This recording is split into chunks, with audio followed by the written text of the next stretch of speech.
guys! Sa lahat ng mga taga-Masbati at Baliti, makidas magna! Pero ano mo unta sugad mga kaibigan? Nakikita nyo yan? Yung malapad na yan? Yan, magagrass cutter na tayo ngayon. Kasi bukas, masyadong mainit ang panahon. Napakataas ng heat index bukas. Kaya ang gagawin ko bukas, magagrass cut tayo dyan. Pero ngayon pa lang, magagrass cut na ako. Yun ang gagamitin ko. Ayun, oh. Nakita nyo dyan? Grass cutter yan. Shout out sa lahat ng mga may grass cutter. Magsisimula na tayo. So guys, ito yung ginagamit ko na pamprotect sa ating mata habang mag-grass cut tayo. Para yung mga tumatalsik na mga dumi ay hindi makapasok sa ating eyes. Para safe yung mata natin. Kasi nga may kasabihan, eyes are the windows of the soul. Kaya alagaan natin ang ating mata. Yan o, napakalawak ng grass cut natin. Doon sa likod. Doon. Papasil ko kayo. Yan guys yung grass cut natin. Yan o. Tapos after na grass cut tayo, yan, sinunog natin yung mga damo. Yan. So guys, rambutan yan. Ito naman, calabash tree, yung tinatawag na miracle fruit. Yan, mahogani yan. At yung mga mataas niyan, lahat ng yan ay rambutan. Yan naman ay yung langka, jackfruit. Ito yung mga grass cut ko yan kahapon. Yan naman ay ano naman yan, yan ang ginagawang tableya, tawag yan. Yan, ito naman yung mataas na puno. Ito naman yung lansones, avocado. Yan, yan pa yung igagrass cut natin, malawak pa. Yan o, napakalawak pa ng igagrass cut natin. Ito hanggang dun.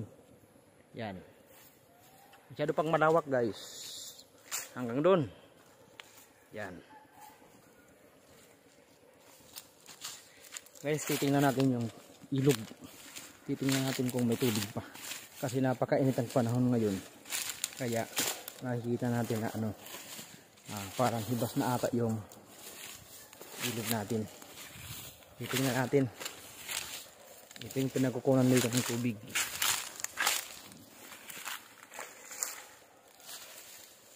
Tingnan natin kung gaano ka hibas na yung ilog. Ayan o. Ayan. Diba? Ituhin na natin doon. Bababa tayo. Ayan. Ako, taas pala. Bababa tayo. Ayan. Diba yan o, yung ilog. Munti na lang ang tubig. Pero dito mas maganda pa pala dito, diba? Kasi ano pa ang tubig. Medyo okay pa. Ayan o, hibas na. Dahil yan sa El Nino ng ilang buwan na ito. Yan o, hibas na talaga. Yan. Andun yung bahay ko. Yun o. Dito tayo sa ilog. Nasa tabi lang ng ilog yung bahay natin. Doon lang o. Kaya hindi tayo namumroblema sa tubig. Yan. Pero hindi yan guys iniinom ha. Yan. Ginagamit lang yan sa paghuhugas ng paglalaba. Paghuhugas ng mga pinggan. Pwede yun. Yan. Dito kami umiigib guys. Dito. Yan o. Malinis naman siya. At doon naman, doon naliligo yung mga kabataan. Okay. Sige guys. So, uwi na tayo. Yan. Kahapon nasunog yan o. Napuno ng yan yung bahay ko. Yan. Yung panganay ko na anak andun o.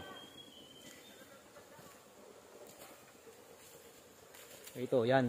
Kaninang umaga, grass cut ko yan. Hanggang dun. Yan o.